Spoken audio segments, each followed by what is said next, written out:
नमस्कार विद्यार्थी मित्रांनो, तर पॅशन पॉइंट या एज्युकेशनल यूट्यूब चॅनलमध्ये तुम्हा सर्वांचं खूप सारं स्वागत आहे। आजचा व्हिडिओ हा खूपच महत्त्वपूर्ण आहे। जे इयत्ता 8वीचे विद्यार्थी आहेत त्यांच्यासाठी तर खूपच महत्त्वाचा आहे, कारण आता आपली लवकरच वार्षिक परीक्षा म्हणजे ॲन्युअल एक्झाम ही स्टार्ट होत आहे। तर महाराष्ट्र बोर्ड इयत्ता 8वी साठी जे महाराष्ट्र बोर्डमध्ये इयत्ता 8वीत जे विद्यार्थी शिकत असतील त्यांच्यासाठीचा सायन्स विषयाचे जे सगळे काही IMP क्वेश्चन आपण ह्या व्हिडिओच्या माध्यमातून जाणून घेणार आहोत। त्याआधी तुम्ही जर चॅनलवर नवीन असाल तर चॅनलला सबस्क्राइब करा, जेणेकरून असेच नवनवीन विषयावरील व्हिडिओ हे तुमच्यापर्यंत पोहोचत असतील। आणि तुम्हाला अजून कुठल्याही विषयात आणि कोणतीही अडचण असेल तर ती तुम्ही मला नक्कीच चॅट बॉक्समध्ये सांगायचं आहे। मी त्या विषयावर नक्कीच नवीन व्हिडिओ घेऊन येईन। चला तर मग तुम्ही पटकन आपल्या चॅनलला सबस्क्राइब करून घ्या आणि बेल आयकॉनलाही प्रेस करा, जेणेकरून सर्व व्हिडिओ हे तुमच्यापर्यंत पोहोचतील। आणि व्हिडिओ जर आवडला तर व्हिडिओला नक्कीच लाईक करा आणि चॅनलला सबस्क्राइब करा। तर बघा, आपण आपले जे काही पाठ्यपुस्तक आहेत पार्ट 4 पार्ट आहेत, 4 पार्टमध्ये आपले डिवाइड आहेत बुक। पण आपल्याला आता वार्षिक परीक्षेला पार्ट 3 आणि पार्ट 4 हे दोघं विचारले जाणार आहेत। तर पार्ट 3चा आपला पहिलं लेसन आहे सेल अँड सेल ऑर्गनल। त्यासाठी बघा, ही जी काही प्लांट सेल आणि ॲनिमल सेलची डायग्राम दिलेली आहे ती महत्त्वाची आहे, ती पण तुम्ही एकदा ओव्हरलुक करून जा आणि त्याच्या पार्टची नावं पण एकदा बघून घ्या। त्यानंतर बघा, आपण डायरेक्टली एक्सरसाइजमध्ये येऊया।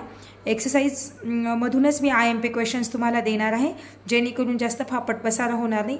बघा, यामधला जो फर्स्ट एक्सरसाइजमधला फर्स्ट क्वेश्चन आहे हू ॲम आय, तर तो क्वेश्चन तुम्ही करूनच घ्यायचा आहे। अगदी फक्त रट्टा मारू नका, पण ते समजूनही घ्या। आणि जर तुम्हाला अजून वेगळ्या विषयावर व्हिडिओ हवा असेल, म्हणजे सायन्समधलाच वेगळ्या टॉपिकवर व्हिडिओ हवा असेल तर तो नक्कीच मला कमेंट सेक्शनमध्ये सांगा। बघा, हू आय एम तुम्ही कंप्लीट करून घ्या। त्यानंतर बघा, सेकंड क्वेश्चनमध्ये what would have happen if, म्हणजे काय घडेल, असं झालं तर काय घडेल, असा जो क्वेश्चन आहे त्याच्यामधलं बघा, फर्स्ट RBC हॅड मिटोकॉन्ड्रिया, हा क्वेश्चन करा। त्यानंतर there had been no difference between mitochondria and plastid, हा सुद्धा तितकाच महत्त्वाचा क्वेश्चन आहे यातमध्ये, म्हणजे A, B। आणि जो लास्ट क्वेश्चन आहे E वाला, प्लांट्स लॅक अँथोसायनी, तो पण एक क्वेश्चन करून घ्या। तर त्यानंतर पुढे जे आहे who is odd man among us, याचे काही फक्त तुम्हाला ऑड मॅन शोधायचा आहे, तर तो पण क्वेश्चन करून घ्या। आणि फंक्शन म्हणजे त्यांचे कार्य तुम्हाला सांगायचे आहेत, तर त्यामध्ये पण प्लाझ्मा मेम्ब्रेन आणि व्हॅक्यूल याचे कार्य विचारलं जातं, म्हणजे यांचं फंक्शन विचारलं जातं, म्हणजेच A आणि D। तुम्ही एक काम करा, तुम्ही पेन आणि तुमचं बुक घेऊन बसा आणि IMP क्वेश्चनला टिक करत करा। चला, जेणेकरून मग ते क्वेश्चन टिक केलेले क्वेश्चन तुमच्या लक्षात राहतील आणि तुम्ही ज्या परीक्षेच्या दृष्टीने इम्पॉर्टंट क्वेश्चनचा अभ्यास करून परीक्षेत खूप सारे मार्क्स मिळवू शकतात। त्यानंतर who give me the colour, select the correct option, यामध्ये मॅच द पेअर आहे, ते सुद्धा तुम्हाला पूर्ण करायचं आहे। चला तर आता पुढचा लेसन बघूया। बघा, परत एकदा काय काय सांगितलं मी। फर्स्ट क्वेश्चन मध्ये A, त्यानंतर सेकंड, आपलं फर्स्ट क्वेश्चनमधले सगळेच करायचे आहेत। सेकंड क्वेश्चनमधलं फर्स्ट, सेकंड आणि लास्ट, म्हणजे A, B आणि E, हां टिक करून घ्या। फर्स्ट क्वेश्चन पूर्ण करायचं आहे, ते नेम द फॉलोइंग सारखं आहे। त्यानंतर सेकंड क्वेश्चनमध्ये A, B आणि E, हां। त्यानंतर थर्ड क्वेश्चन पण पूर्ण करून घ्यायचं आहे, टिक करून घ्या, हां। आणि त्यानंतर गिव फंक्शनमध्ये प्लाझ्मा मेम्ब्रेन आणि व्हॅक्यूल, हां यांचे फंक्शन करून घ्या। तसं तर तुम्ही सगळंच रीड करा, पण IMP जे आहे त्याला टिक करून घ्या, ते तुम्ही अगदी बाय हार्ट लर्न करून घ्या। आणि त्यानंतर fifth question match the pair आहे, तोही तुम्हाला करायचा आहे। चला तर पुढचा लेसन आहे 11 नंबरचा लेसन, ह्युमन बॉडी आणि ऑर्गन सिस्टीम, त्याचं बघूया। त्यामध्ये सुद्धा बघा, ही जी आपली हार्टची डायग्राम आहे ती खूपच व्हेरी इम्पॉर्टंट आहे, ती तुम्हाला करूनच जाईल। म्हणजे डायग्राम कदाचित देणार नाही ड्रॉ करायला, पण डायग्राम देतील, तुम्हाला त्याला लेबलिंग करावं लागेल, त्यामुळे ती डायग्राम नक्कीच करा। आणि त्यानंतर रिस्पायरेटरी सिस्टीम, ही पण डायग्राम एकदा ओव्हरलुक करून जा, याला सुद्धा लेबलिंग करायला क्वेश्चन्स, लेबलिंग करण्याचा क्वेश्चन येतो। म्हणजे काय, आपला रिस्पायरेटरी सिस्टीम आणि हार्ट हे डायग्राममध्ये येऊ शकतं. IMP आहेत ते. नंतर बघा पुढे जर आलो तर याची आपली एक्सरसाइज जी आहे, याच्या एक्सरसाइजमध्ये पुन्हा परत मॅच द पेअर आहे ते करूनच घ्या. मॅच द म्हणजे जे ऑब्जेक्टिव्ह क्वेश्चन आहेत त्यातला एकही क्वेश्चन बिलकुल सोडायचा नाही, पूर्ण मॅच द पेअर करा. त्यानंतर बघा draw and label the diagram, त्यामध्ये तेच आहे रिस्पिरेटरी सिस्टीम आणि इंटरनल स्ट्रक्चर ऑफ हार्ट, जे मी सांगितलं तेच पुन्हा आलं आहे. नंतर एक्सप्लेन विथ रिझन, याच्यामध्ये first human blood is red coloured आणि second upward and downward movement of the diaphragm occurs consecutively, हां ते करा. आणि food must have limited amount salt, ते पण एक करा. हे खूप महत्त्वाचे क्वेश्चन आहेत.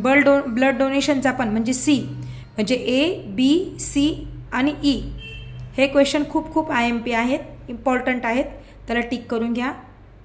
नंतर बघा answer the following question in your on words, यामध्ये फर्स्ट ओनली फर्स्ट बस एकच करा, नो प्रॉब्लेम. एक केलं भरपूर आहे, तो येईलच, परीक्षेच्या दृष्टीने महत्त्वाचा आहे. आणि एक्सप्लेन द डिफरन्समध्ये arteries and veins, external and internal respiration दोघंही करा. या दोघांमधलं म्हणजे फर्स्ट व्हेरी IMP आहे, तो तुम्ही करूनच जा. त्यानंतर फिल इन द ब्लँक्स तर सांगितल्याप्रमाणे करायचंच आहे. फाइंड ऑड वन आउट हेही करायचं आहे.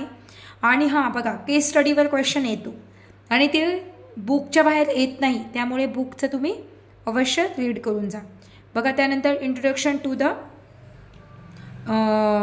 ॲसिड अँड बेस, याच्यामध्ये सुद्धा बघा ॲसिड अँड बेसमध्ये हां बघा यामध्ये फिल इन द ब्लँक्स तर करायचंच आहे, मॅच द पेअरही तुम्हाला करायचंच आहे. त्यानंतर जो 4th नंबरचा क्वेश्चन दिला आहे बघा, show with the help of diagram of electron configuration, नाही इलेक्ट्रॉनिक कॉन्फिगरेशनचा येणार नाही. 2nd नंबरचा question explain by the writing a world equation. हां बघा ह्या ठिकाणी दिलेले आहेत काही वर्ल्ड इक्वेशन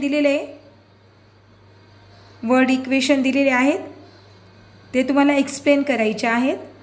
तर असा क्वेश्चन कदाचित एक्झाममध्ये येत नाही, पण तरी तुम्ही त्यात जे पहिलं आहे म्हणजे A, respiration is a chemical change, हे एक करून घ्या.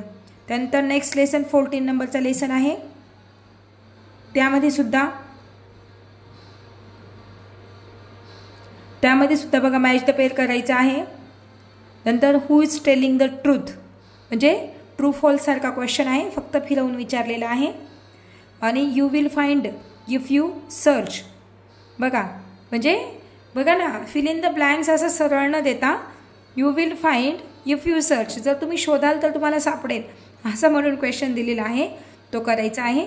आणि तुम्ही मला कमेंटमध्ये एकदा सांगा तुम्हाला सॉल्व एक्झाम्पलवर मध्ये काही अडचणी असतील हिट या चॅप्टरवर, तर मी नक्कीच सॉल्व एक्झाम्पलवर व्हिडिओ बनवते. अगदी सोप्या भाषेत तुम्हाला समजेल अशा भाषेत हे सर्व सॉल्व एक्झाम्पल मी घेईल.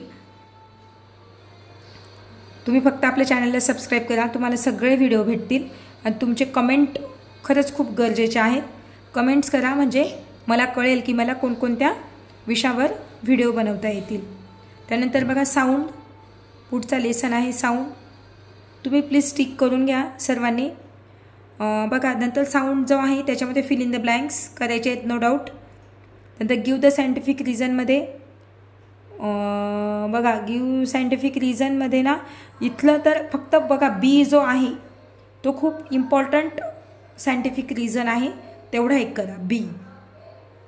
हां त्यानंतर आपण नेक्स्ट रिफ्लेक्शन ऑफ लाईट त्यामध्ये जाऊया.